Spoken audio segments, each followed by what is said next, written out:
ഇന്നത്തെ നമ്മൾ ഐറ്റം ഉണ്ടല്ലോ ഒരു പാകിസ്ഥാനി ചിക്കനാണ്. ഒരു അടിപൊളി റെസിപ്പിയാണിത്. ഇത് നിങ്ങൾ ഒരിക്കൽ ഉണ്ടാക്കിയല്ല, ഒരിക്കൽ ഉണ്ടാക്കി കഴിച്ചാൽ പിന്നെ വീണ്ടും വീണ്ടും ഉണ്ടായിക്കൊണ്ടേ നിൽക്കും. അങ്ങനത്തെ ഒരു ഐറ്റമാണിത്. നമുക്കിതിൻ്റെ റെസിപ്പി നോക്കിയാലോ. 500 ഗ്രാം ചിക്കനാണ്. നല്ലോണം കഴുകി വൃത്തിയാക്കി പീസാക്കി കൊണ്ടാണ് 500 ഗ്രാം ചിക്കൻ. ഓക്കെ, ഇതാണ് നമ്മളെ ഇന്നത്തെ ചിക്കൻ. ഇനി നമ്മൾ ഗ്യാസ് സ്റ്റവ് ഓൺ ആക്കിയിട്ട് നമ്മളൊരു പാത്രം വെക്കുന്നതിലേക്ക് 1 ടേബിൾ സ്പൂൺ ഗീ ആണ് ഇതിൽ ഉപയോഗിക്കുന്നത്. വെളിച്ചെണ്ണയോ ഓയിലൊന്നല്ല, ഗീ 1 ടേബിൾ സ്പൂൺ. അത് നമ്മൾ ചിക്കൻ നേരെ കൊണ്ടുപോയിട്ട് അതിലേക്ക് ഇടുന്നത്. ഓക്കെ, കുറച്ച് സമയം ഗീല് വരും. അത് പൊട്ടിത്തെറിക്ക് ശ്രദ്ധിക്കണേ. ചിക്കനിൽ വെള്ളം ഉണ്ടെങ്കിൽ പൊട്ടിത്തെറിക്കും. അപ്പോൾ കുറച്ച് സമയം അടച്ചു വെച്ചിട്ട് നമുക്കൊന്ന് ഓപ്പൺ ചെയ്യാം. ഒരു 10-20% വെന്തിട്ടുണ്ട്. ഇപ്പോൾ എന്നിട്ട് കുറച്ചും കൂടി ഒന്ന് ഇളക്കി കൊടുക്കാൻ. ഇതുപോലെ ഒന്ന് ഇളക്കി കൊടുക്കുക. അപ്പോൾ എല്ലാ ഭാഗവും ഒരു 25% വേവും ഇപ്പോൾ. ഇനി നമുക്ക് അതിലേക്ക് ഉണ്ടല്ലോ 1 table spoon ginger garlic paste ഇട്ട് കൊടുക്കുന്നത്. വീണ്ടും നമ്മൾ എന്ത് ചെയ്യുന്നു, ഇളക്കുന്നു. ഇതുപോലെ പതുക്കെ അങ്ങനെ ഇളക്കി കൊടുക്കുക.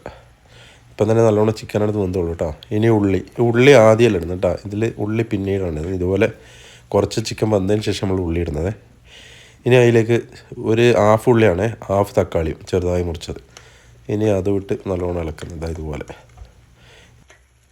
ഇനി അതിലേക്ക് ഉണ്ടല്ലോ നമുക്ക് 2 പച്ചമുളക്. ഞാനിവിടെ വലിയൊരു പച്ചമുളകായിട്ട് ഒന്ന് പകുതിയാക്കിയിട്ടെ. ഇനി 1 table spoon coriander powder, 1 table spoon chilli powder, Kashmiri chilli പൗഡറാണ്. ഇനി കുറച്ച് ടർമറിക് പൗഡർ, കുറച്ച് ഗരം മസാല, 1/4 ടീസ്പൂണ്. പിന്നെ ഒരു 1/2 ടീസ്പൂൺ നമ്മുടെ പെപ്പർ പൗഡറും ആവശ്യത്തിനുള്ള ഉപ്പ് ഇട്ടിട്ട് നല്ലോണം ഇളക്കി കൊടുക്കാൻ. ഈ മുളക് പൊടി ഇതെല്ലാം ഉണ്ടല്ലോ അത് ചിക്കനിലേക്ക് നല്ലോണം പിടിച്ചോട്ടെ അങ്ങോട്ട്. ഓക്കെ, ഇപ്പോൾ ചെറിയ തീയാണുള്ളത്. ഇപ്പോൾ ലോ ഫ്ലെയിം ആക്കിയിട്ടുള്ളത്. ഇനി നമുക്ക് അതിലേക്ക് ഉണ്ടല്ലോ കുറച്ച് ഇതും കൂടി ഒഴിച്ചു കൊടുക്കാൻ, ഒരു 1/2 കപ്പ്. എന്നിട്ട് നല്ലോണം ഒന്നും കൂടി ഇളക്കുക.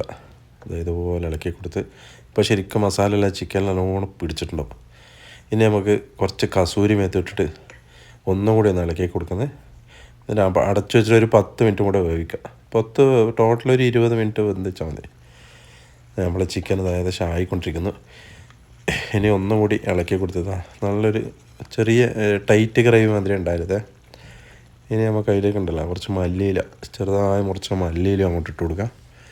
ഇതുപോലെ അങ്ങോട്ട് കൊടുത്ത് ഒന്നും കൂടി ഇളക്കുന്നത്. നമ്മളെ പാകിസ്ഥാനി ചിക്കൻ ഇവിടെ റെഡി ആയിരിക്കുന്നു മക്കളെ. നല്ല അടിപൊളി ഐറ്റമാണ്. എല്ലാവരും ഒന്ന് ട്രൈ ചെയ്ത് നോക്കിയാൽ വലിയ പണിയൊന്നുമില്ല. നമുക്ക് ബാച്ചിലറാണെങ്കിലൊക്കെ പെട്ടെന്ന് ഉണ്ടാക്കാൻ പറ്റും. അപ്പോൾ എല്ലാവരും വീഡിയോ ഇഷ്ടപ്പെട്ടൊന്ന് സപ്പോർട്ട് ചെയ്തേക്കണേ.